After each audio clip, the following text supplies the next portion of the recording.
శ్రీమాత్రే నమః. ప్రేక్షక మహాశైలకు, శ్రోత మహాశైలకు శుభాభివందనములు. ఈ ఎపిసోడ్ నందు మనము సింహరాశిని గురించి, సింహరాశి వాళ్ళ గురించి, వాళ్లకు కలగబోయేటువంటి శుభాశుభ ఫలితాలను గురించి, వాళ్లకు ఈ నెలలో ఏ విధంగా ఉంటుంది అనేటువంటి విషయాన్ని గురించి మనం తెలుసుకున్నాము.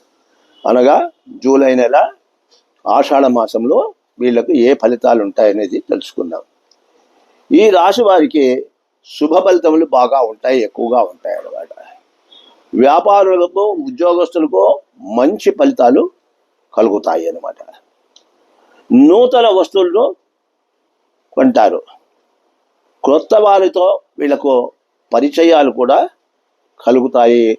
అందులోనూ వాళ్లకు మంచి వారితో పరిచయాలు బాగా లభిస్తాయి అన్నమాట. ఆస్తుల విషయంలో, ఎన్నాళ్ళ నుండో ఉన్నటువంటి ఆస్తుల విషయంలో పరిష్కార మార్గాలు కూడా కలిగేటువంటి అవకాశం ఉంటుంది. ఆర్థికంగా బాగా ఉంటారు. ఆరోగ్య విషయంలో మాత్రము జాగ్రత్త ఉండవలసి వస్తుంది. జాగ్రత్త అవసరం అన్నమాట.